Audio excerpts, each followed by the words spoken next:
Hey, welcome in. It's the Arrowhead Addict podcast Thursday edition. Patrick Allen, Matt Verderame back again to get you ready for the Kansas City Chiefs and their road trip, business trip to Indianapolis to take on a Colts team that is having a rough start. How you doing today, Verderame? Doing good. No better way to wrap the work day and sit here, talk a little Chiefs, and then hell, I'm off the next 2 days for the Chiefs play, so I'm looking forward to the next 100 hours or so. That's right. You get to start getting a little bit of a fall is in the air in Chicago today. Yeah. I got the windows open in other parts of the house and enjoying it. Got my Count Chocula sitting on the counter there, ready to go for October. I already housed a box. Have you gotten any yet? I have also gone through a box, and I'm going to Target later tonight, so I'll be picking up another box. Actually, speaking of all this, I didn't even mention this. I'm picking up my parents tomorrow from the airport. I've got a few hours to kill in Chicago, so at some point, I don't know what you're doing, but if you got some time, if nothing else, we go to that first slice place and just aggressively attack a chocolate peanut butter pie. That's not a bad idea. I got a doctor's appointment. I'm going to be uptown tomorrow. I'm actually having dinner with our guy Mark Carmen at around 6. So give me a shout. Maybe we can link up, have a beer or something. Okay.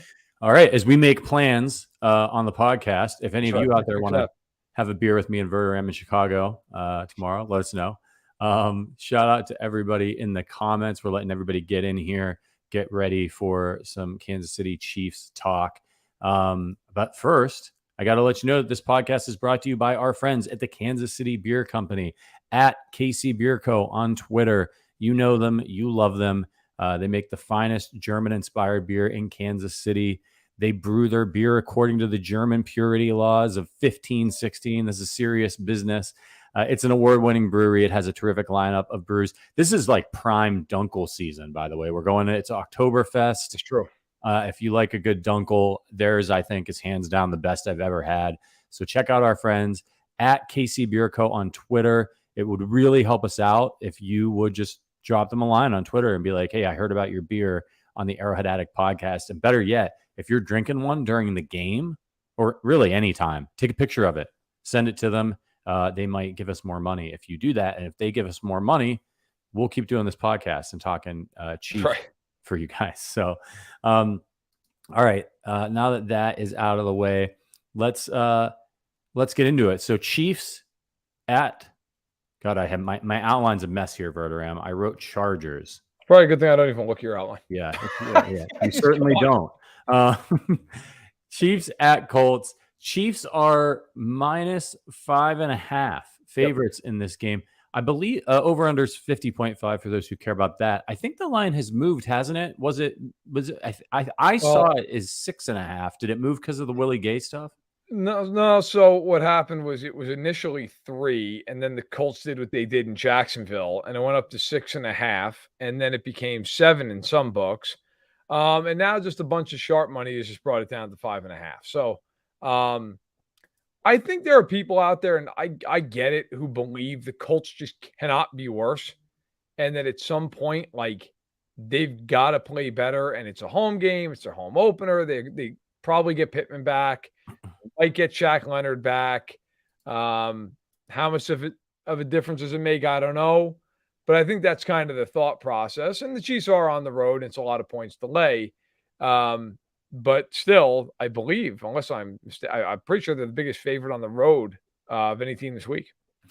Yeah, not a good start for the Colts this year. So for those of you who don't know or who are not following Indianapolis, they're 0-1-1. They, on their record, a 2020 tie with the Texans, who are atrocious. Which it took a miracle, by the way, to get that tie. They're down 20-3 in the fourth quarter. And a 24-0 shellacking. They made the Jaguars look like the Joe Montana 49ers out there in that game. Just absolutely terrible performance from the Colts. Listless. They didn't even give the ball to Jonathan Taylor, as somebody who has Jonathan Taylor on his fantasy team. I mean, this is your only chance to score points, is to give the ball to your best player, and they didn't even do that. I don't know what's going on over there. on the season, as you know, Matt Ryan, this is what the Colts are. In a lot of ways, the Colts remind me a lot of the 90s Chiefs. They're just like, we're never going to draft a quarterback again. Just give us whatever cast off we can get from another team. Ryan's 48 of 80 on the season for 547 yards and 1 touchdown, 4 picks. He's been sacked 7 times. The Colts are -4 in the turnover ratio this season in these 2 games. Listen to this one. This was an interesting stat I found, Verderame. 7 fumbles in 2 games by the Colts. Look, they've been awful. There's no way to sugarcoat it. Okay, you'll get your schedule, and you've got the Texans and the Jaguars on your schedule, and to start the season, I know the road games. If you're the Colts, you've got to be thinking to yourselves, look, we should be 2-0. Like, we should be off to a good start. And not only are they not 2-0, they're 0-1-1. They've gotten hammered. I mean, outside of the fourth quarter in Houston when they outscored them 17-0, they've been outscored by those 2 teams 44-3. Like, it's not like this has been some flukish thing where, we had one really like Baltimore did against Miami last week, right? Where they just got absolutely crushed for a quarter. The fluke has been that the Colts played well for a quarter. Like, that has been the fluke through 8 quarters. Now, I believe the Colts have a lot more talent than we've seen so far. I don't think they're great, but I think they're a lot better than this. Jonathan Taylor's a great player. Matt Ryan is not who he once was, but he's still a quality quarterback. Like, the problem the Colts have to me in this game, and we're going to get into all this, is they've got to play a certain way to win. If they cannot get into a game here where Kansas City scores 30 points, they will not win that game. Yeah. So they have to play very much a very singular style. And I think when you're the better team and you're a run-first team and you're kind of staying ahead of the sticks, that's fine. When you're a team that is not as talented as your team, the other team, specifically a team like Kansas City, Buffalo, the Packers, who have a great quarterback, you are forced to play a very, very strict style of football. And if you can't do it to a T, you have a big problem. Yeah, they are in a bad spot this year. Some talented players. Let's talk about their offensive threats. And obviously it starts, and no disrespect to anybody else, but pretty much ends at Jonathan Taylor.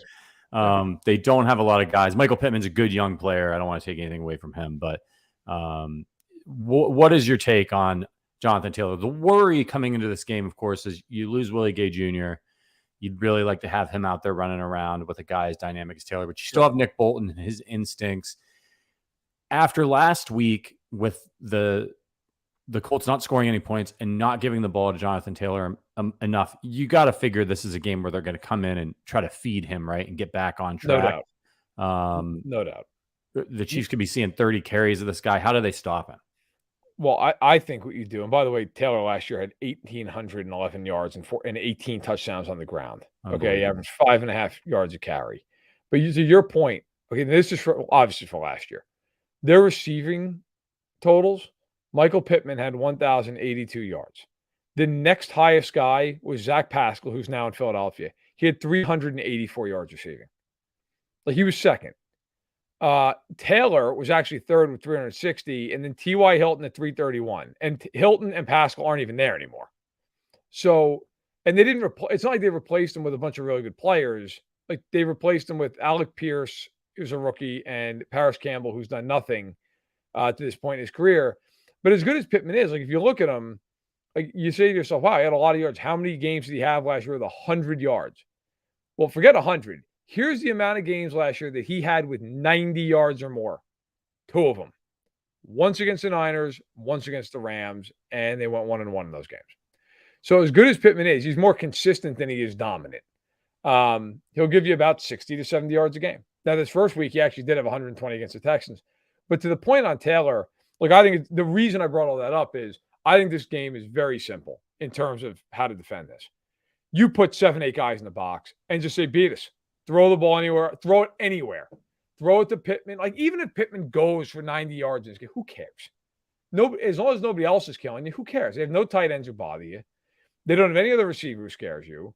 Ryan does not have a big arm at this point in his career. Unlike Murray and Herbert, he's not mobile, so you know where he's going to be at all times. Their line is not played well. Like, if I'm the Chiefs, I'm coming out in a lot of base and a lot of big nickel, and I'm walking Justin Reed down into the box, and I'm basically saying, go ahead. Go ahead. Run the ball into a 7 and 8 man front and beat us. And if you're the Chiefs, that has to be the game plan, because if they don't beat you with Jonathan Taylor, unless you just completely beat yourselves in this game, you're not going to lose.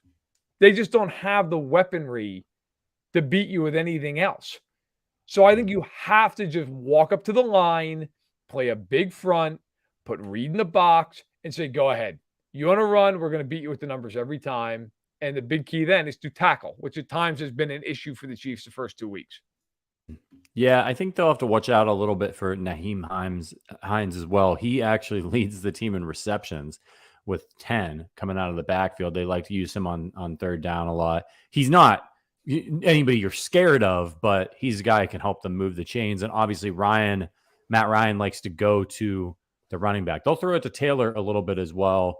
But yeah, I mean, who else are you worried about? Ashton Doolin.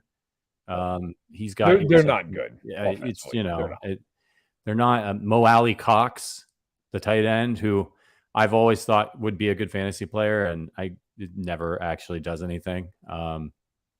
Yeah, it's again, it's a team there. Like, look, sometimes it's easy to overthink this stuff. Let's just be realistic. They have one weapon offensively that scares you. I respect Michael Pittman. He doesn't scare me. He's a good player. He's a really good, solid player. Okay, he's kind of like Juju, right? Like he's a good, but like you're not like no defensive coordinator staying awake at night wondering how they're going to stop Juju Smith-Schuster. Like he's a good player. That's what he is. But the difference is in Kansas City is Juju surrounded by a bunch of guys who can make plays. Like Indianapolis, there's nobody else who catches the ball for any kind of threat. You just look at them and you think, yeah, it's pretty much a wrap if Taylor can't run the ball. The other problem is for them, there's this perception, because it used to be reality, that they have a great offensive line. They do not have a great offensive line anymore. Okay, they're very good at left guard and center. Right tackle Braden Smith is a good player. They are atrocious at left tackle, and right guard is no better than mediocre.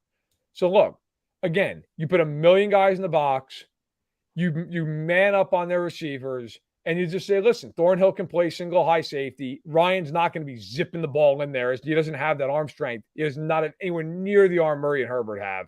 So to me, this is a fairly simple game plan. The other part of this is if the Chiefs can get up on them by a couple of scores, this becomes an avalanche for Indianapolis.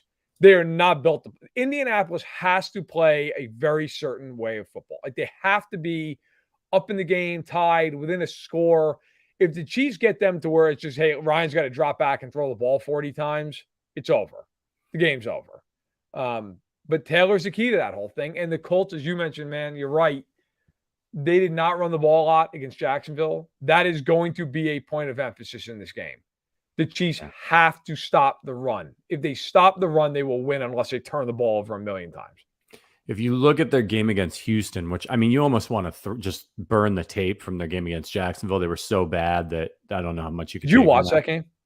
I had it on my game mix, and it was just like it was. Dude, I went back and rewatched like the whole game. That game, Jacksonville could have beat them by 38 points if they wanted to.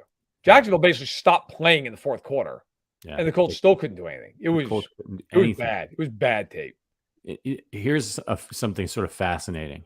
If you look at their game against Houston, where they tied for the season opener, yep, they racked up a lot of yards, 517 total yards in that game. They had 90 total plays in that game. 90. It's insane. The record, most you usually have like 65 plays, right? 65, 90 to the Texans 68. They had 517 yards. Texans had 299. They had one fewer drive than the Texans had. Just absolutely crazy. And they still tied with them.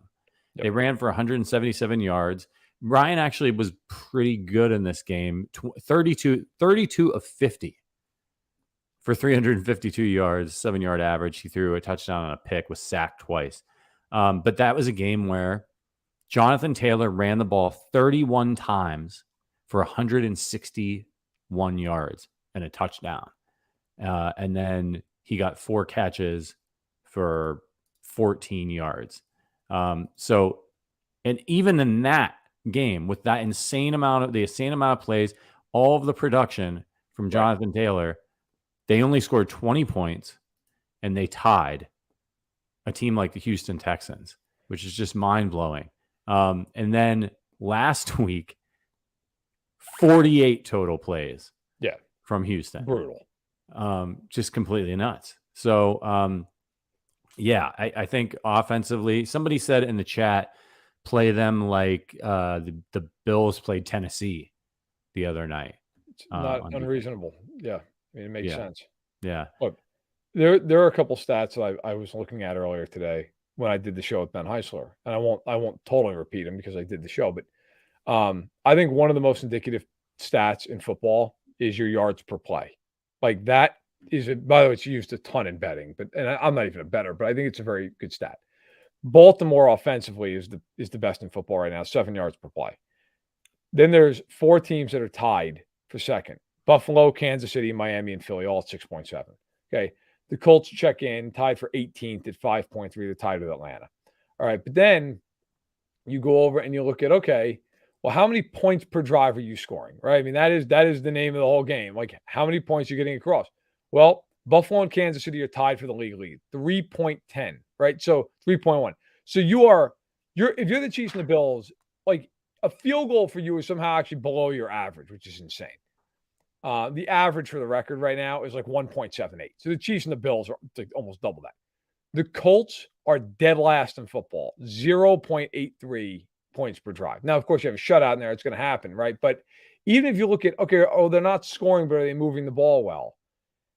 They're 18th in yards per drive. I mean, they're 30.3. Kansas City's 5th at 38.4. They're behind Philly, Miami, Denver, Buffalo, and now you also have to, of course, factor in some of these teams have played nobody. But that's also the point, right? Like, Indianapolis has played nobody for 2 weeks. It's not like they've done this against 2 like really good teams. You're like, okay, well, this is by far the best team that they've played. It's not even close, right? I mean, third down percentage, Indianapolis, they're 24th, right? They're tied for 23rd, and on third down, they're 32% conversion rate. In the red zone, they are 29th in the league. They're 28.6%. By the way, Denver, hilarious, 0%. And the Chiefs are 6th, for anyone curious, at 77.8. My point is this. There's nothing they're doing well offensively. Nothing. They're not blocking well. We already talked about the sacks giving up. They're not getting explosive plays. I mean, the only thing is when Taylor gets the ball, he still rushes for about 5 yards a carry, right? That's it. They're not scoring. They're turning the ball over. Now, it's 2 games into the year. A lot of this can change, but it better change for them, because if it doesn't, it's going to be a long afternoon. I mean, they're going to have to play their best game to have a shot to win. And if they don't play their best game against Kansas City and they play an average game, the Chiefs play well, the Chiefs will kill them. Yeah, and we got to get to the defense. And before we do, and we've got some sound to play for you. Listen, if you like this podcast, if you're listening to it for the first time, what we're trying to do here at Arrowhead Addict with the Arrowhead Addict podcast isn't just give you a Chiefs podcast, but we're trying to build a Chiefs community. And so if you want to join that community and support this podcast, consider becoming a member. There's links in the description. There's a couple of different tiers now if you want to get involved in supporting the show, helping us keep this thing going, and hanging out with us in our private Discord channel. That's where we sit during the games, shooting the shit, talking it out. It's a great time. There's a lot of great channels in there. So there's a lot of options. So check it out if you want to support the show and be part of something I think that's starting to get into the special territory. We love our members. We have free happy hours, like we're providing the beer, virtual happy hours, those types of things. We got Fantasy Football League. We're looking at doing some events. So if you're interested in that, especially if you're outside of Kansas City, like Verderame and I are, and you want to link up with other Chiefs fans, this is a really great way to do that. So we appreciate everyone's support, and shout out to all of our members that are out there right now, and our new members. You guys are absolutely awesome. It's been cool getting to know you over in the Discord. All right, let's talk about the threats that the Colts have on defense. And before we do that, what I'm going to do is I'm going to play some sound. Let me just set this up for you. This was Gus Bradley today, the Colts defensive coordinator, who you might remember was the defensive coordinator for the Las Vegas Raiders last year. And he was asked about the success his single high safety defense has had against Patrick Mahomes in the past. Now, I don't know if you remember the scores of the Raiders-Chiefs games last year, but just think about that while I play this sound for you. The guy is comfortable in it, but Patrick Mahomes has a long history of a lot of success against single high safety and those kind of looks. So is this a week where you can try and switch things up a little bit, or is it that important just to kind of stick to what you do and build it for the long haul? Well, I disagree with that part of it, the early statement. I think earlier, we played a lot of single high against them. It did some really good things. Points-wise, held them down. The last year, I think we had a game where we had a lot of turnovers, and then it kind of got the score caught up on us. So we're just going to have to do a good job. Obviously, a quarterback like this, mixing up the looks, doing different things. We're playing fast. They do a great job of getting the receivers the ball. They're back. The guys comfortable in it, but so Verderame. Gus Bradley. Somebody saw before we even got to this section of the podcast, somebody said, I saw Gus Bradley's comments and I think he needs a mental health evaluation. What is he talking about? I don't know. I'm floored by the entire thing. I've tweeted about this a lot this week. Not that commentary, but just like the matchup. I have no idea. I don't know how Gus Bradley could walk away from being the Raiders defensive coordinator last year and feel that they held them down, and a little bad turnover luck was the reason that the Chiefs went off in the game. They gave up 41 points in the game. The turnovers weren't a factor in. And then in the game, the turnovers, granted, yes, were a factor in to some extent, gave up 48 points. Okay, like, I don't know. He gave up 7 touchdown passes to Mahomes. Like, I don't know what we're talking about here. Like, the Chiefs should be praying to God that this is a serious piece of commentary by Gus Bradley. Like, if he comes out and they play that kind of defense against the Chiefs, and he just sits in his single high, cover 3, they will get smoked. By the way, so I was looking down because I was trying to find this tweet. I know I tweeted out earlier this week. I tweeted out on on the 18th, so whenever the hell that was that Monday, Sunday after the Colts game. Should be noted that Gus Bradley, who lives for single high coverage, is the Colts defensive coordinator. Last year, Bradley was in the same post with the Raiders. The Chiefs scored 41 and 48 points. Mahomes threw for 664 yards on 8.97 yards per attempt with 7 touchdowns and 0 INTs. Okay. But apparently, Bradley feels real good about it and feels as though, might be able to hold them in check. If you're the Chiefs, you're lighting every candle in church right now that they sit there and play this cover 3 defense, which, by the way, for anyone who's unfamiliar with it, all that is you're going to get the free safety who's going to play the middle third of the field deep. Okay. The 2 boundary corners are going to go backwards, and they're responsible for their deep thirds. And underneath, typically, there's always variations, but typically, you're going to have 4 defenders underneath who play zones. You can either have, you're going to have the strong safety drop down, then maybe 3 linebackers. Maybe you have a nickel corner who stays underneath in a zone coverage, like in a hook curl. But that's insane. Like, if they sit in that against Kansas City and they just want, first of all, they do not have the talent to play that kind of defense. Okay? Gus Bradley plays that defense because when he was in Seattle, he had the Legion of Boom, which I don't know if everyone's familiar with the Legion of Boom. They were a little more talented than this Colts defense. Okay. So you could do that because Richard Sherman's one of the greatest cover 3 corners ever. Earl Thomas is a Hall of Fame level free safety, and Cam Chancellor's a Hall of Fame level strong safety who could drop down. I mean, that's a circus. Like, I can't, if Mahomes drops back on the first play of the game and they drop into a static cover 3 look, he's going to have to contain himself before he throws the ball. Right. Like, they will, look, you guys know me. Like, I picked the Chargers to cover last week. Actually, I picked the score exactly right for the record, but I try to always be honest. If they play that way, the Chiefs will light them up like a Christmas tree. There is no world where they play that defense and get away with it. And as Lucas points out, the injury reports just came out. I was looking at the Chiefs one. There's no changes. So Dan Butker didn't practice for the Chiefs. Hardman was limited with a heel injury. But according here to Lucas, who's breaking a little news, Yannick Ngakoue did not practice after being limited yesterday. If he doesn't practice, I couldn't even tell you who the hell's rushing off the edge. Kiwity Pay, and I don't know. So you've got, Buckner's a great player, but he's going against Tooney, Humphrey, and Smith. You feel good about that if you're the Chiefs. So you're talking about a situation where Mahomes might have all day against a defense that basically might as well walk up to the line of scrimmage and just start screaming out, cover three, cover three. Yeah. If you're Indiana.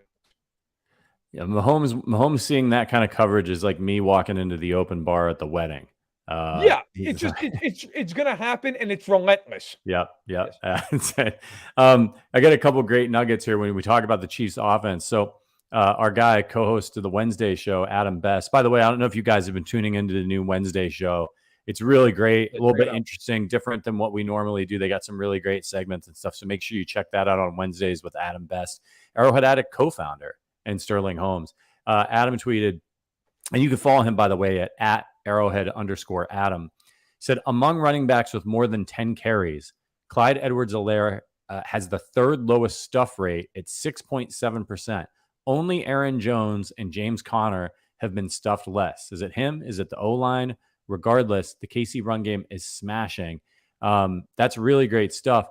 And I think, last week in the first half, people were getting a little bit frustrated with all of the running because the Chiefs were falling behind. It wasn't going great. But they have been running the ball well, and the Chiefs do seem a little bit more committed to it. Do you think we'll see them do that against this Colts defense, or are they just going to let Mahomes just air it out? I'll tell you right now in this game, if they're having success with it early, I would just tell Mahomes, drop back and rip it, man. If they're going to play that defense, I would just let him throw the ball. I really would. But because also, too, look, I'm looking at the Colts practice report, the injury report. So as Lucas mentioned, and he's right, Ngakoue did not practice after being limited yesterday as back injury. Pittman, by the way, has been limited in both days with a quad. So I don't know whether he's going to play, he's not going to play. If he does play, how limited is he? And then Leonard, everybody I'm sure is going to look at this and go, well, he's practiced in full both days. He's practiced in full every day this year, and he hasn't played yet because he's coming off back surgery. So you don't know if he's going to play. If he does play, is he limited? I would imagine he's on a snap count. He's coming off back surgery. I don't think they're going to throw him in there for 75 plays. Okay, so they've got their own issues. But look, my bottom line here is this. If I'm the Chiefs offensively, I'm just ripping it. If they prove they can do anything against it or they play a little bit differently, that's fine. Then, okay, be ready to run the ball, sure. If they can't, I would just throw it at them. I mean, I would. Why stop? Because to me, the other part of this is too. Again, I brought this up earlier and on the earlier show actually. The Colts have to play a certain way. They can't get down 14-3 in this game. They can't get down 21-10. Like when you're playing the Chargers, it's a different story, right? Like Herbert can make up 10 points in 5 minutes. He can score a touchdown, 3 and out, score another touchdown. You're like, wow, what happened? We're down 4 points. That is not happening with the Colts. The Colts have to play a very, very structured way. You know what they have to play like, honestly? Like how the Chiefs used to have to when they had Alex Smith. Yeah, I was thinking that earlier. Very much like a controlled. You knew as a Chiefs fan, they got down by 10, 14 points. They were in a world of hurt, okay? And the Chiefs defense for most of Smith's career was actually pretty good. Like they were better than this defense. You knew if it became a game when the Chiefs were playing another big-time quarterback, you knew if they got down by a couple of scores, it was probably going to be a long day. And I think with the Colts, they know that. I'll tell you right now, I said this earlier too, if I'm the Chiefs, and they'll never do this because there's this creature's a habit with this, which fair enough. It works for them most of the time. If they won the toss in this game, I take the ball. I take the ball and try to go right down the field and go up 7-0 on them. Get the crowd out of the game and put Indy in a spot where right away, if you don't score and you got to punt the ball, you could already be down 2 possessions and you've only had it once. Yeah, I think I always like to take the ball strategy. You're the big bad wolf, right? You've got Patrick Mahomes. Go out there, be confident in what you do. Your defense is always going to be secondary. Here's another one from Herbie Tiopi. Chiefs offensive coordinator Eric Bieniemy on wide receiver Sky Moore, who totaled 2 snaps in week 2. Moving forward, I guarantee you'll see more than 2 snaps. EB compliments Moore's talent, points on desire to get him involved. So look, great offensive output for the Chiefs. We only have limited information on this new offense, right? Yeah, they looked fantastic, comfortable, dominant against Arizona. Then they go up against a very good defense and a very big game just on a short week against the Chargers.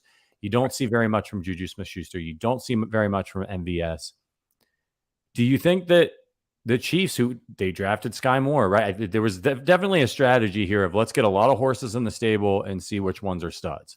And is that that's a really bold comment for him to make. Do you think we're going to see a lot of Sky Moore? Do you think that they're a little frustrated maybe with MVS and Juju, and they're just kind of like, all right, man, like we're putting this dude in? No, I don't think that. I just think they're probably looking at rotating him in more. I think sometimes game plans, especially when you're not like a featured player like Kelsey is, where he's going to be on the field for 90% of your snaps. Right. Sometimes game plans just dictate how much you're on the field for. Maybe in that Chargers game, they said, hey, look, you know what? Chargers have smaller corners. We're going to put bigger guys on the field. We're going to try to outsize them a little bit. And it didn't work. So, now maybe they look at this game and go, you know what? We're going to try to get the ball out, spread it around a little bit, get him the ball more often. I've said all offseason, and I feel this way still. I just think he's a rookie. Like, it's going to take – Tyreek Hill is a rookie, was like very much sprinkled in the first half of the season. And then it was like, all right, and he's Tyreek Hill. Like, I like Sky Moore. I don't think he's ever going to be Tyreek Hill, okay? So you got to factor that in. There are going to be times where all the rookies this year are going to play a limited amount of snaps, and then it's what guy Leo Chenal, right? His first barely saw the field against the Cardinals. Played a little more against the Chargers. Played well. Now you're going to see him a lot more because it's going to be him and it's going to be Harris filling in for Gay, okay, and Elijah Lee to some extent. But I bet you what, you're going to see a lot of Leo Chenal in this game because it is downhill thumping time. Like that's what he's here for. He's not there to play the run or to play the pass. He's there to play the run. I think we'll see. I think we'll see Sky Moore playing. By the way, somebody made a comment in the chat earlier about the D-line coach knowing what he's doing and playing better, and you're excited about the group. Well, here's a stat for you. Through 2 games, the Chiefs lead the league in pressures. 38 pressures to this point, okay? The Colts have 13. And for even more impressive in some ways, okay, the next team behind Kansas City is Arizona with 30. Arizona's blitzed 50% of the time. The Chiefs have blitzed 24.5% of the time. So they're doing this without having to blitz a lot. They have 5 sacks, which ranks them, 12th in the league. Okay, so that's nice. Their quarterback knockdown rate is 5th. So you're happy about that. Their hurry rate is 3rd. Right. And all these are teams ahead of them, except for the Bears, who blitzed 1.6% of the times. The Chiefs are getting pressure. They're getting home. The sack totals are average, but not bad. But the pressures are great. The pressure percentage are number 1 in the league, which isn't surprising considering how many they have. Like, if you continue to do that, you're going to get a lot of sacks. And you got to factor in who they've played the first 2 weeks. Right. Murray is incredibly elusive. Herbert not only is elusive, okay, in a different way than Murray is, but he's great in the pocket. They throw the ball very quickly. Now you're getting a team that does not have a good offensive line, okay, and you're getting a quarterback who's a statue, which is also true, by the way, of weeks 3 through 5. Like, you're getting 3 guys who don't move. I expect the Chiefs to ratchet up the sacks, or you're just going to see the ball firing out quickly, and that is something where if I'm the Chiefs, I'm ready for that, and you should be helped out by the fact that there's a lot of guys in the box. Yeah, I was thinking the same thing while you were saying that. Murray, obviously, incredibly elusive, and Herbert, too. Herbert can scoot. What happened, though, when he got hurt? Like, when they started hitting him in the second half and he got hurt and he wasn't moving, I mean, they were all over him in the second half of that Chargers game, and that's one of the reasons why the Chiefs won. Matt Ryan, at this point in his career, is a statue. That dude is not going anywhere. He's been sacked 7 times in 2 games.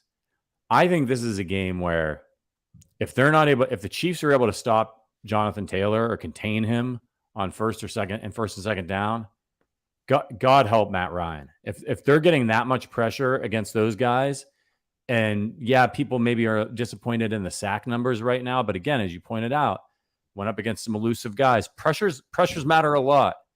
Boy, that could be a long day for Matt Ryan. Yeah, I see. White hair in the chat. Pressure overrated. Elite quarterbacks eat pressure alive. No, they eat the blitz alive. If you can get pressure, that absolutely. Look at Mahomes in the Chargers game. The first half of the game, they were all out of sorts. In the second half of that game, started picking up pressure, started picking up protection a little bit. Hits the big deep ball down the field to Watson. He wasn't great in that game. Make no mistake. I'm not saying all of a sudden he was brilliant, but You look at all the you know what? I'll give you the best example I have.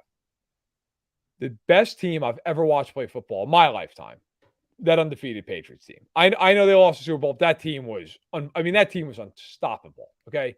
They lost that Super Bowl for one reason, because the Giants relentlessly got home with 4 guys. They didn't sack him a ton. They didn't sack him 7, 8 times in that game, but he couldn't get comfortable. He was constantly moving off his spot. Now, I agree with you that pressure against a mobile quarterback, sometimes you got to have the right kind of pressure. You've got to force him into the pocket. You've got to kind of get some pressure where he can't escape. Against a guy like Matt Ryan, pressure is a death sentence. Yeah. Pressure is a death sentence because you've got nowhere to go. And I'll tell you who I expect to have a big game in this game is Chris Jones. I'd put him right over their right guard and just let him go to town, because if he gets pressure in this game, Matt Ryan's just going down. He's just going to literally tuck the ball and go down. John F. says 85 Bears better than the Pats. They may well been. I've had the pleasure of speaking to many of those guys, but I was not alive yet. I'm just talking about teams I was alive for. That's always how you beat a good quarterback or great quarterback. You get pressure with 4. Look at the Super Bowl with Mahomes that one year. That's it, man. Got to get home, and they've gotten home to this point.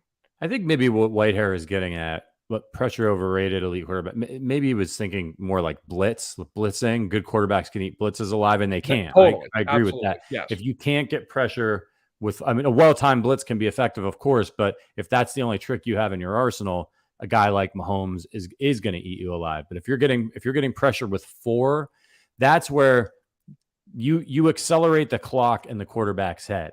And then when you do blitz, they're like, oh shit, it becomes more overwhelming. It messes up timing. So somebody had, where's our guy Tone? He had a hilarious, I think it was Tone. Somebody said, oh, it was Jeremy.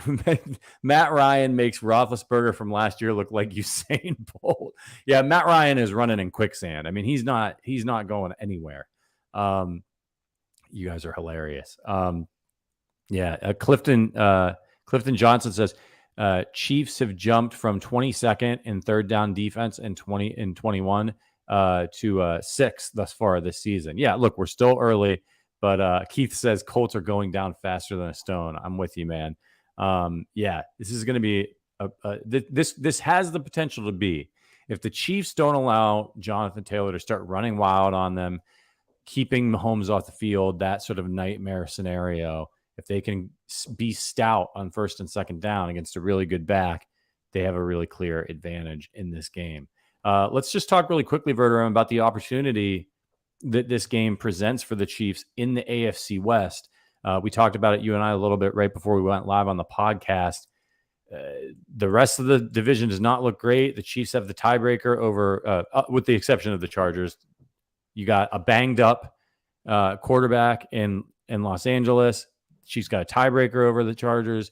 What do you think is the opportunity for Kansas City to win this week versus the other teams in the West? Well, I think it's significant. Like the Chiefs, could they lose this game? Sure. The Colts could go in and play really disciplined, hard-nosed football, and they could play the best game they've played all year, which they probably will based off the first 2 games.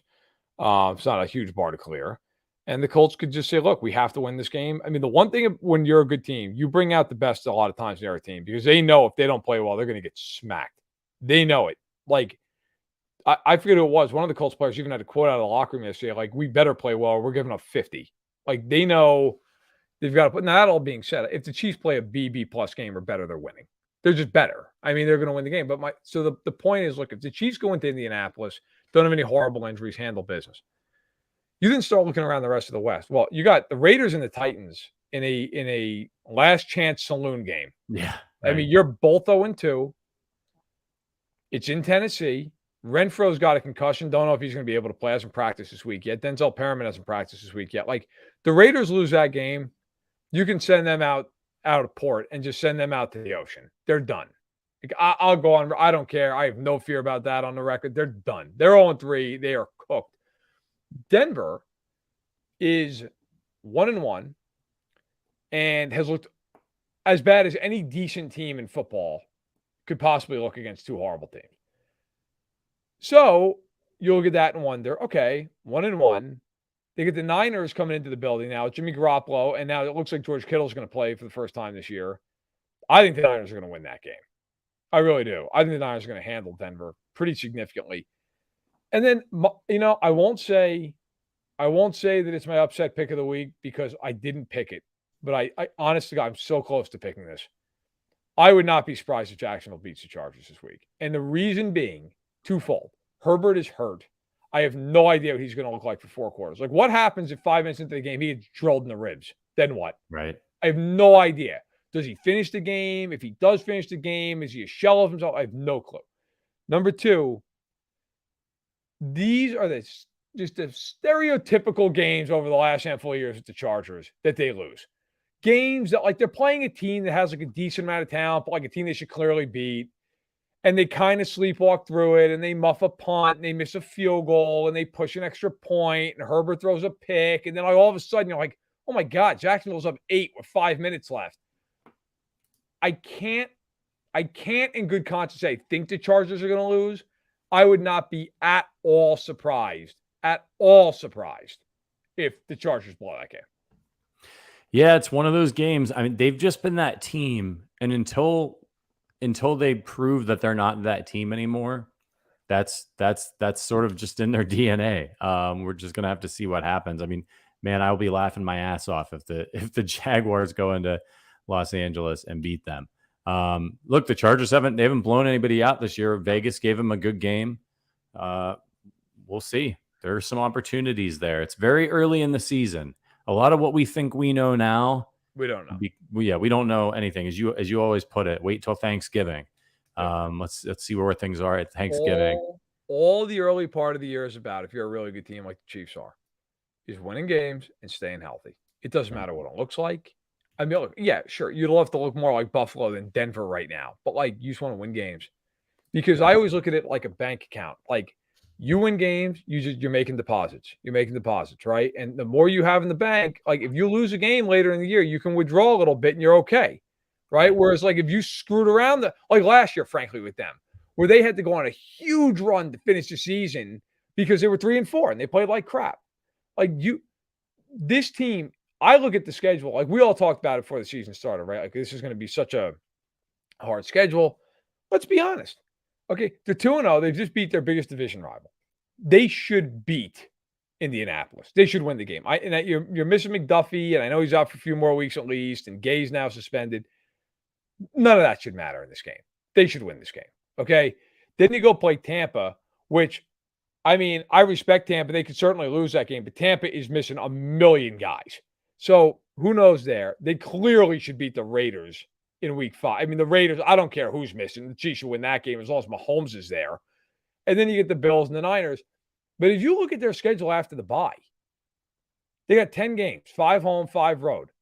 They play Houston, Seattle, Denver twice. Which early in the year, you're like, oh, maybe that's going to be difficult. That looks like 2 games you ought to win. The Raiders in week 18, when the Raiders might be packing up, getting ready to play golf at this point. You've got the Titans and Jags at home. I mean, those are 7-year games. Yeah. You get the Rams at home in a game. Like, I respect the Rams, but the Chiefs probably ought to win that game. They're not playing well this year either. The Bengals are 0-2. You play them. Like, Kansas City gets to my goal for the Chiefs at the bye is 5-2. They get to the bye at 5-2. I think they can win 13 games. I don't want to say easily, but, like, very, very realistically. Yeah. Like, you look at that schedule. There's nobody on it outside of maybe at the Chargers where you're like, geez, that's going to be a really tough game. And again, you got to see the Bengals and the Rams, like, see if they get on track. But those other teams, the Chiefs absolutely should beat them. Yeah. All right, let's do a little over-under here and have some fun with you all that are watching live. So we're going to do over-under on a few player things for this game. Verderame and I will let you know what we think is going to happen. But let us know in the comments if you're watching live on YouTube. And by the way, if you're watching live on YouTube, hit that thumbs up button. Let's get some more Chiefs fans in here. It helps spread the word that we're streaming right now. Beautiful. All right, over, under. Some of these I took directly from the sports book. Some of them I just made up on my own. I'm not going to tell you which ones. Just let's go with these. Over, under on Mahomes passing yards. I think this one is from the book, as I immediately say I do what I said I wasn't going to do. Over, under on Mahomes passing yards. 289.5. Let us know what you think. 289.5 in the chat. Verderame, what do you got? I actually went over this with Heisler this afternoon. This is my best bet of the week. Over. I think you know what? Here, I'll make it more fun. I think he hits the over by the end of the third quarter. Oh, okay. That would be great. If Bradley sits in that cover 3 coverage, I'm serious. He might have it by halftime. Yeah. Over. Yeah. By the way, he wasn't good last week. How many times in Mahomes' career has he not been good for multiple weeks straight? Like last year, he had that one stretch, right, where you were like, okay, he didn't play particularly well. I mean, how many times? I expect him to have a very, very good game against Indianapolis. Yeah, I'm with you. I've got the over there as well. I think he eclipses 300 yards pretty easily. 120 of those yards might go to Travis Kelce if we're being completely honest. Let's see. The chat seems to agree with us. Our guy Stacy, big over. Clifton says over. Darth Bane 802 over by 100 plus. William says over, way over from White Hair. John F over. Clint, what's up, Clint? 350 plus for 15. I love it. Jalen says over. All right, let's get into the next one here. CEH rushing yards 47.5. What do you think on that one, Verderame? 47.5. That's an interesting number.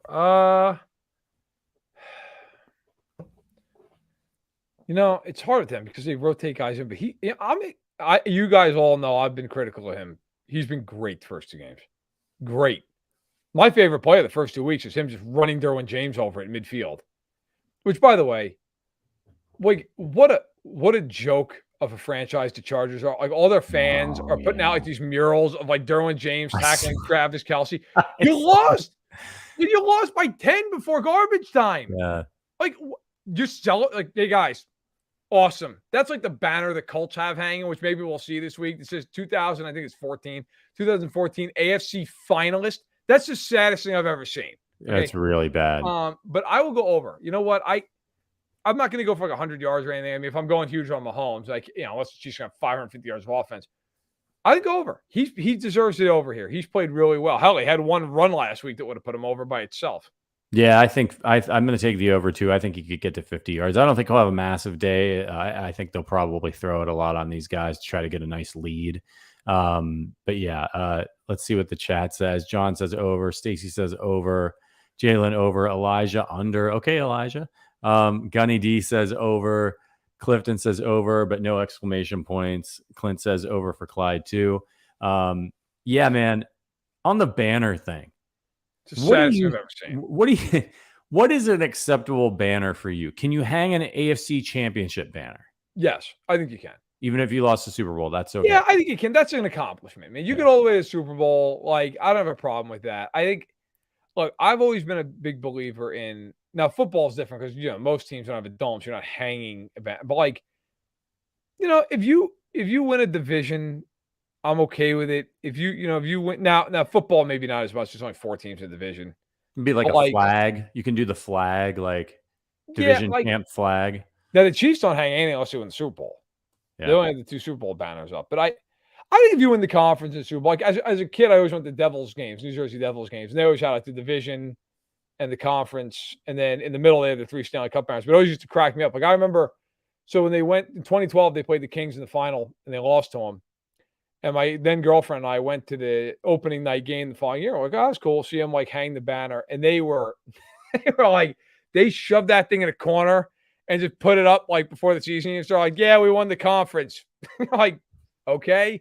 Yeah. Whereas like maybe a lesser successful franchise would have had, a whole thing for it. But yeah, I think if you win the conference, you win a Super Bowl, yeah, you do whatever you want. But to put up that you got to an AFC Championship game, that's as sad as it gets. Right. Yeah. And back on the Chargers fans. First of all, the whiniest bunch of babies I've ever heard this week.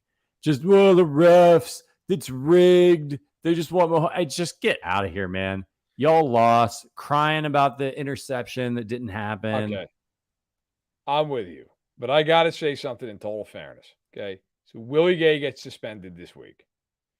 We can talk about it, and we don't have to talk about it. We did a whole show on it, whether or not 4 games is appropriate. Am I surprised it was 4 games? Yes. Did he do something that I believe he could be suspended for? Yeah. You put yourself in that position, things happen. That being said, can I tell you how many Chiefs fans emailed me this week to tell me that they think it's rigged, that the NFL wants the Bills to win the Super Bowl, and they waited to suspend Gay 4 games so he'd miss the Bills game? Innumerable amounts of people emailed me that. Innumerable. it's rigged. It's all fixed. They hate the Chiefs. Like, what are we doing? I mean, like, you really think the NFL doesn't want Patrick Mahomes? And if anything, they'd be working to conspire to get the Chiefs in the Super Bowl. Like, you think they don't want him in the Super Bowl? It was great. It was crazy. I was cleaning up my inbox every morning. People they're trying to fix this for the Bill. I'm like, if they were trying to fix it, don't you think they'd go after somebody a little bit bigger than Willie Gay? Like, he's a great player, but my God, like, seriously? Yeah. So we really look. Every fan base has its interesting commentary, but yes, the Chargers stuff. Stop celebrating that you lost the game. It's almost like it's sad. So, well, I'll tell you what, Derwin James' tackle at the 3-yard line. You're like, awesome.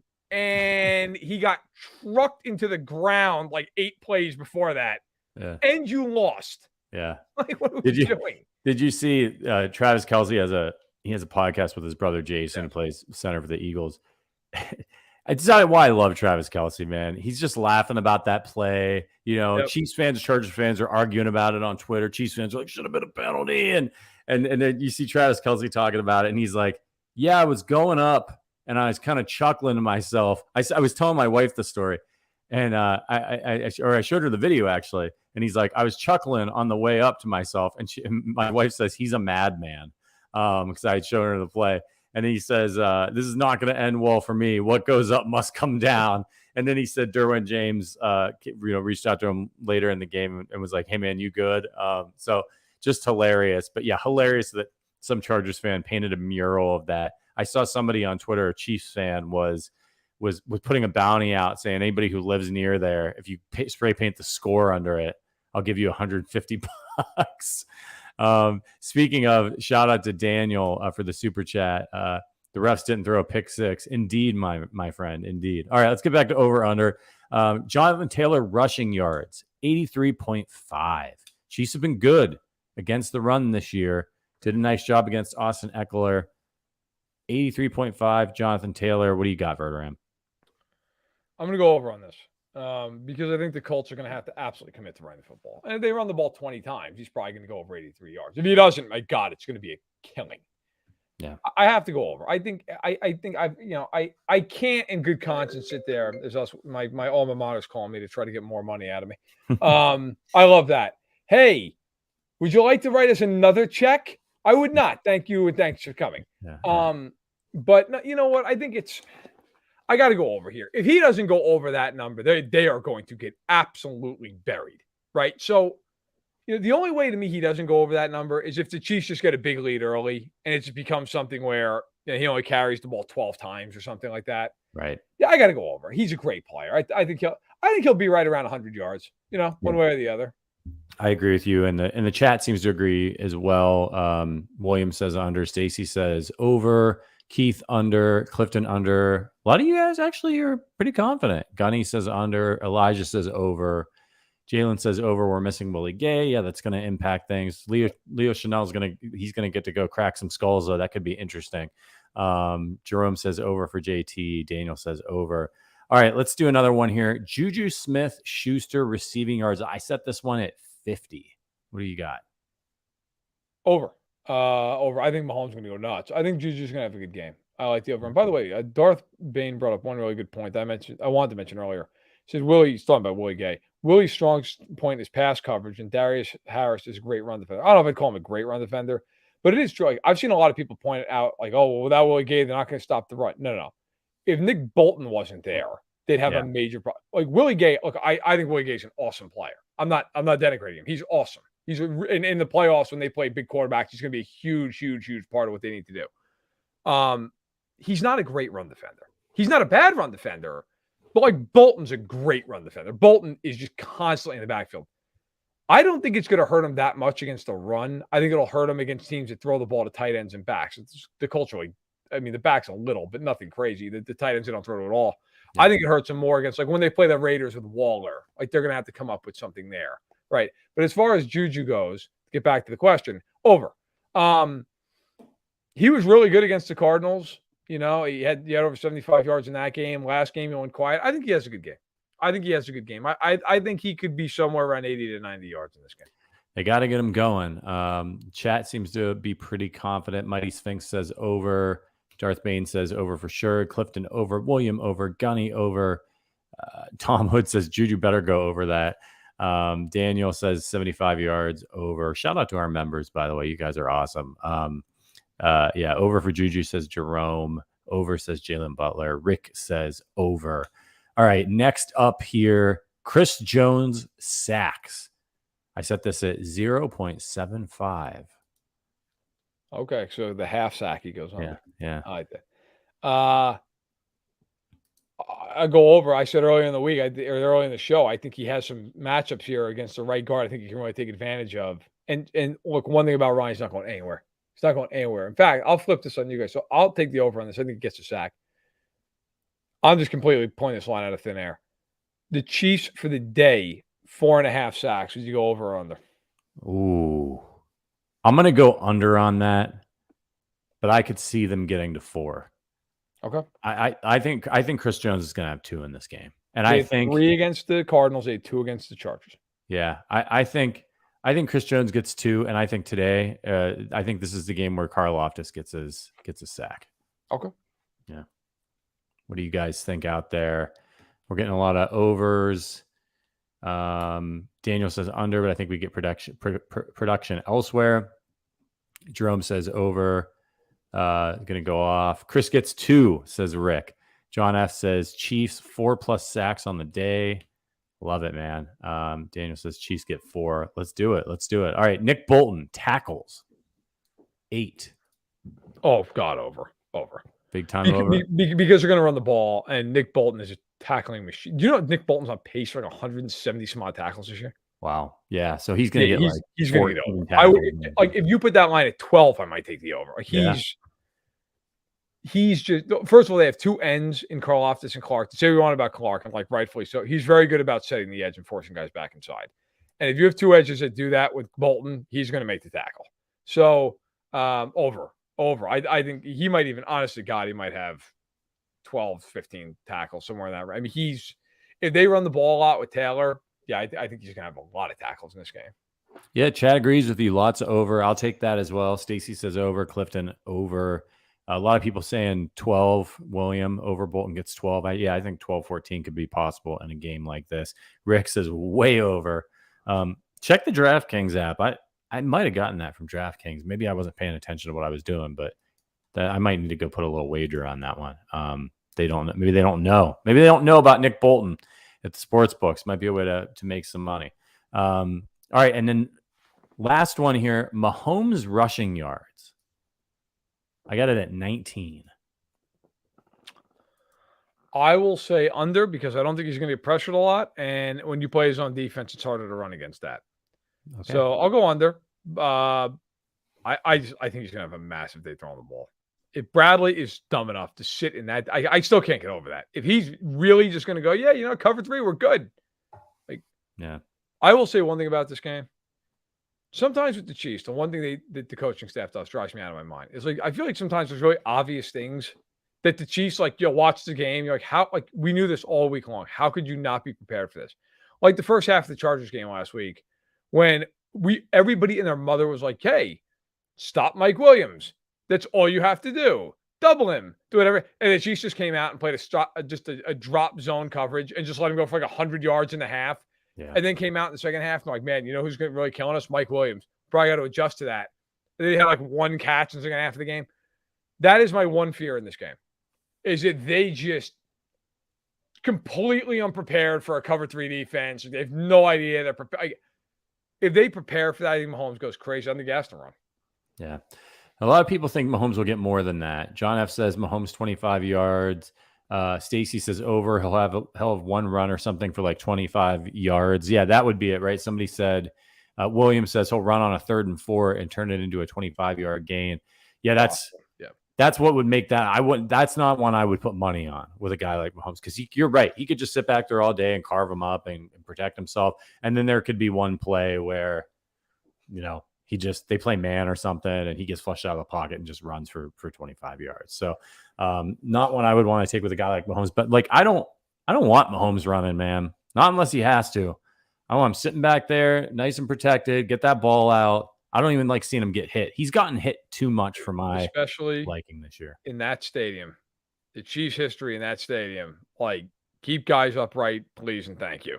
Like, by the way, fun stat real quick. This is amazing considering Mahomes has started for 4 seasons and now, like 2 games.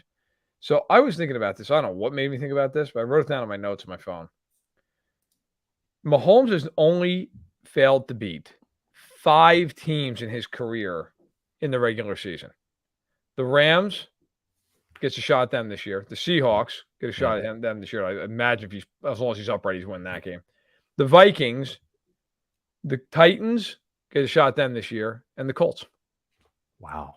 That's it. Those are the only teams he hasn't beaten in the regular season. And, of course, the Colts he beat and the Titans. He beat both of them in the playoffs. He's never lost to the Vikings. He was out, right, for that He was hurt. game. He was hurt in that game. He lost a crazy Monday night game to the Rams. They lost a Sunday nighter at home or on the road, against Seattle. He lost that probably the worst loss of his regular season career to Jacoby Brissett and the Colts. Tyreek was out. Sammy was out, and they lost that weird game. Those are the only 5 teams he hasn't beaten in the regular season. And again, 2 of them he's beaten in the playoffs. Yeah, and really, in that game against Seattle, Russell Wilson just played great. Like he scored 31 points in the game. And the hell, the Rams game scored 51. Yeah, but those are the only teams, and he gets 4 of them this year. So if they win those games, the only team he wouldn't have beaten his entire career, and he's 27 years old, is Minnesota. It's incredible. That's incredible. It's insane. Yeah. By the way, I was on Twitter, and I'm sure you've heard about all this stuff going on with Brett Favre stealing money from people on welfare. From Sage Rosenfels, this tweet. Whenever you see the skull emoji, that one is for this. He just tweeted, "Since retirement, I have been lucky to avoid stealing millions of dollars from the poorest people in my state." Awesome. Incredible. I gotta tell you, man, money buys you a lot of things, including sometimes freedom. I'm going to let this whole thing play out because I'm the legal analyst. But I will say this. If he's guilty of a lot of accusations his way, that man's going to prison. Yeah. Like, big prison. $5 million. That's not nothing. So, and it's never good when people start cutting deals in an investigation, which has now started to happen today. So the longest yard might be getting a remake where, hey, you know what? Mississippi State looking pretty good if old Brett goes down for what he's alleged to have done. That is awful. Not good. Not good. Money can buy you a lot of things, but it can't buy you character. All right, let's do some quick AFC. We're going to get to our predictions for the game in just a minute, final scores, but let's do some quick AFC contenders or pretenders. We haven't dusted this one off in a while, and let's do the Miami Dolphins, Verderame. Contenders or pretenders? I'd really like to answer this after they play the Bills. I think they're pretenders. If they beat the Bills, count me in. And I know a lot of Dolphins fans say, how could you say that? I watched every snap of both their games. They were fine against New England. They were nothing special. They were hideous for 3 quarters against Baltimore. And then all of a sudden just went out of their minds for 1 quarter. It's 1 quarter. Like, I need to see them. I have a feeling Buffalo is going to put it on them something fierce in this game. I honestly, as a Chiefs fan, I hope I'm wrong. I hope they beat the Bills. Yeah. But I think I think offensively they're explosive and they're improved. You know, Tyreek Hill has more yards by himself than every Chiefs receiver combined. Wow. Yeah. Not obviously including Kelsey, but all the wide receivers. Do you think part of that, though, I'm not trying to take anything away from Tua or the Dolphins, but do you think part of that early in the season is teams trying to see, like, they're like, all right, like they were obviously terrified of the Mahomes Tyreek Hill connection by the time we get to last year, and rightfully so. Do you think part of that, and also we've seen it this year with teams that there's a little bit of hubris, right? Like Mahomes is getting blitzed a lot when we know that that's a bad idea. Yep. Is that what's happening a little bit with Miami, where teams are like, yeah, he's got Tyreek Hill, but he doesn't have Mahomes. This Tua guy can't beat us. Let's do our thing. And we'll see as the season goes on, teams are like, all right, look, the dude, Tyreek Hill, we just got, like, there's a certain, like, the guy can get him the ball. And then we see that slow down a little bit. Yeah, it's very possible. I mean, look, the one thing I will say is, I mean, and it actually just was pointed out by Darth Bane. Like Tyreek was ridiculously open on those 2 touchdowns. Now, look, that's part of it. I mean, Mahomes had some throws. He found Tyreek Hill wide open for touchdowns. Right. Okay, but I need to see the Dolphins. Like, this is a game where the Dolphins, I don't think, have a very good defense. At least not to this point. They've been awful. Their offensive line's not good. They haven't run the ball particularly well. Like there's a lot of warning signs. Like that fourth quarter was kind of just a weird one-off thing. I'd like to see the Dolphins even play a competitive game against the Bills. Count me in. But I got to see that. Until then, I go pretender.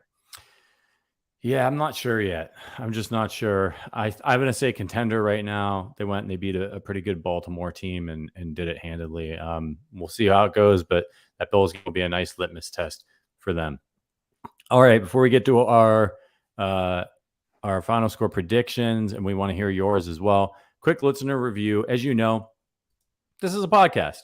Some of you guys are watching us on YouTube, but it definitely is a podcast as well. Audio only. You can get that over at Apple Podcasts, wherever you get your podcasts. If you leave us a 5-star review over there, or any review with a question, we'll read it on the podcast. We'll answer your question. So the first one was, where is Matt Connor? One of our co-hosts is on the Tuesday show.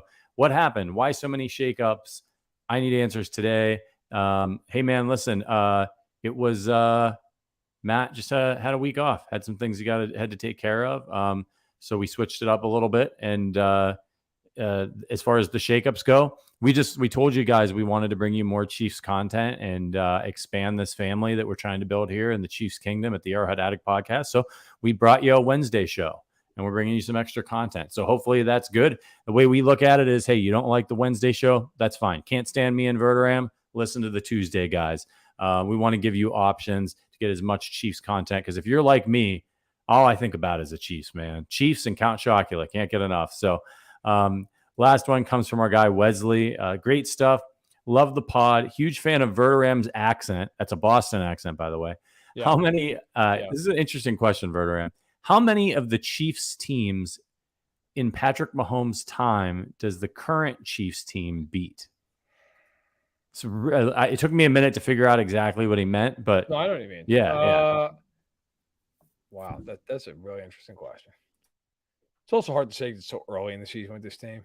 Yeah, just to clarify for anybody who didn't understand that wording, how many of the teams, so the 2022 Chiefs, could they beat the 2020 Chiefs, 2021 Chiefs, 2019 Chiefs, 2018 Chiefs? I think this team would have beat last year's team. I do. I thought last year's team defensively was kind of to the point of running on fumes. The 2020 team's a hard one to grade, man, because they had nowhere near the offensive line. They had Hill at the peak of his powers. Like, that team lost one meaningful game until it got to the Super Bowl. Like, the team was a machine. But if you remember that year too, though, they also had a lot of games that were like oddly very close. Like, they would blow leads and they'd let teams back in them. Like, it was a weird team. I'll answer it this week. So I don't want to go on record with that because I just don't know what this team's going to be. I think this team is more talented across the board than each of the last 2 years. Now, the Super Bowl team, I don't know. It's a hard question to answer.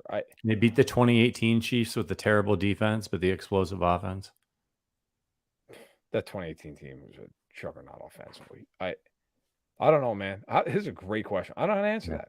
Yeah, it's a weird thing too when teams go to the Super Bowl, like or to a championship. I was, as you guys know, I'm from Northeast Ohio, so I'm a Guardians fan, and I was looking back at their record history, and I was like, yeah, man, like they snuck up on everybody in 2016. They won like 90 some games, made it to the World Series, went to Game 7 with the Cubs, epic game, almost won it. Then the next season, they went and they got Edwin Encarnacion, added some power, tried to go all in, which is a rarity for that team. And they won over 100 games and then lost in the ALDS to the Yankees, and that was it. And then they kind of just started back over. And Elijah actually made a couple good points in the chat. I shouldn't say actually, like I'm surprised. He made a couple good points. He says 2020 first half, no way, which is true. That team in the first half of that season was the best they ever were. That team was insane. Yeah. I mean, they were winning games by halftime, like routinely. Yeah. But then they fell off second half of the year. And he's right too about the 2018 team. Like, they were part of the reason they were so great that year is just nobody knew what the hell to do with that team. Like, they were just so unbelievably overwhelming from jump. I'll put it this way. I'll say this. I think roster-wise, this is the deepest team they've ever had. I believe that. I don't know if they're the best team they've ever had, and a lot of that's going to be defined for me by how good these receivers end up being for them.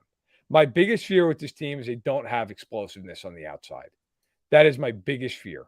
And when you get into a playoff game, you've got to have some of that. Now, it's mitigated some by having Kelsey, by having a great offensive line, and having a quarterback who can just make explosive plays happen because he's unbelievable. He buys time and plays break down.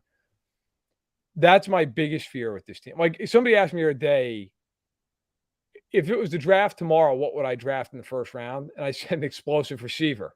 Like, that would be, which you'd say, well, then why didn't they sign that? Well, because they wouldn't have this defense. Right? I mean, so you get, it's a trade-off. I don't think they're necessarily worse off. I just think, like, I will say this. If they ever found an explosive receiver in the draft next year, I might forget it. They may not lose a game. But I think they made the right move long-term. But I don't know. I think it depends on Juju and MVS and Hardman. And more. If those guys end up being really good, then this might be the best team they've ever had. It just depends. Because I will say this. I think this defense, if it's healthy, it will be the best defense they've had in Mahomes' career. And it is the best offensive line. It is. So, I think it just depends. But it's hard to say. It's going to be interesting to see how they continue to develop. I have this feeling that McCole Hardman's about to bust off a big game. I think it's there. We'll see if it's this weekend. All right, let's get to our final score predictions. Let us know in the chat. How's this one going to turn out? Verderame, I'll let you start us off. I think the Chiefs are going to win the game. They're a better team. I think the Colts will play a lot better than they've played. I think it'll be a reasonably close game. I'm going to go 30-20 Kansas City.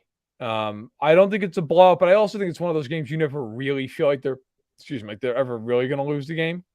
I think it's a game where it's close early, and then the Chiefs kind of pull away mid-third quarter, and then the Colts maybe slap an extra, score in there. I think the Chiefs take it 30-20.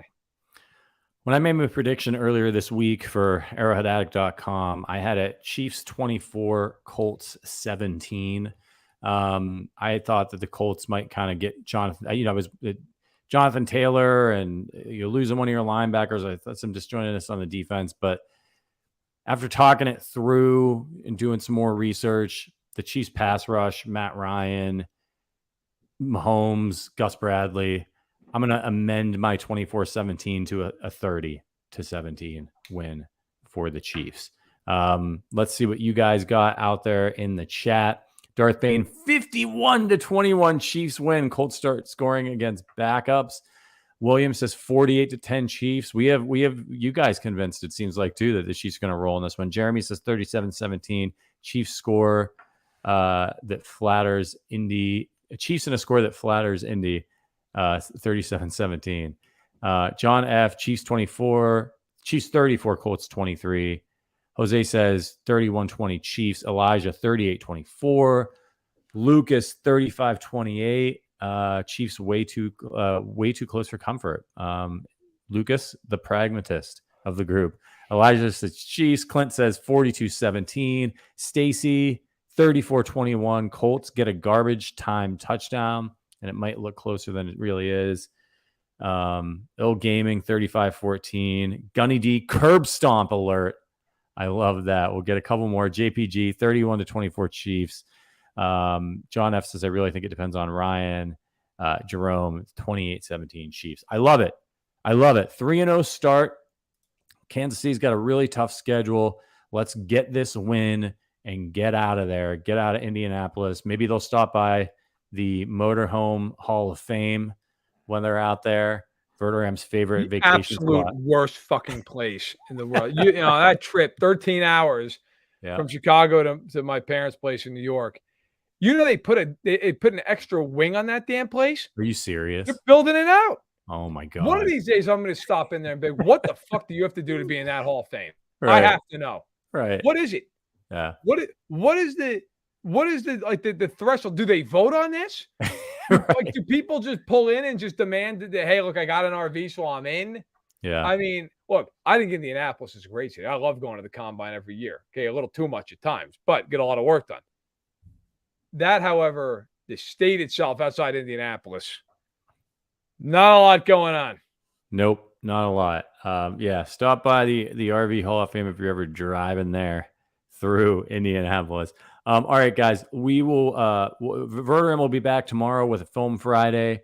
Won't be live, but be on the lookout for that. Again, if you're interested, if you like this podcast, if you enjoyed this content, consider becoming a member, and we'll see you in the private Discord where we hang out, where we watch the games. We talk about beer, we talk about books, music, video games, all that fun stuff. It's a really great community that we're building here at the Arrowhead Addict podcast. And we'll be back, of course, for the Arrowhead Addict post-game show after the game on Sunday. So make sure you join us then. And then we'll resume our regularly scheduled schedule next week. All right. Programming. Yeah, that would have been good. That would have been better. We'll get there. Thanks, John. Appreciate that. Thanks, Clint. All right, guys, we're out of here. Mag's out tonight. I'm ordering Chipotle, and I'm gonna sit down and watch some sports. So it's gonna be a night well spent. We'll see you guys. Browns, grab a bottle of vodka. Oh yeah, God Almighty! I forgot to mention that. Well, that's right. You're getting Trubisky, Brissett, and hopefully a bottle of Grey Goose with you, because otherwise there's no way to get through that. Yeah, take a bottle of Percocet and that bottle of Tito's. You don't kill yourselves. But my God, that game is deep emotional pain. Yeah. I grew up in Northeast Ohio, and Browns Steelers was once a thing to look forward to.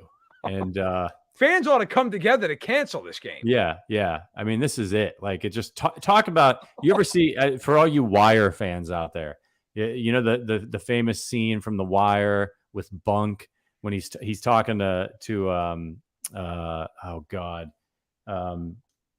Omar, and he says, "Makes me sick, motherfucker, how far we done fell." And it's a great gif you can use. That's what I think about when I think about Browns Steelers now. It used to be like, oh man, this great rivalry, one of the best rivalries in sports. Now it's the Bunk gif. Tragic. Trubisky, Brissett, just absolutely brutal. All right, everybody, enjoy Thursday Night Football if you can. We'll see you on Sunday, but until then, go Chiefs.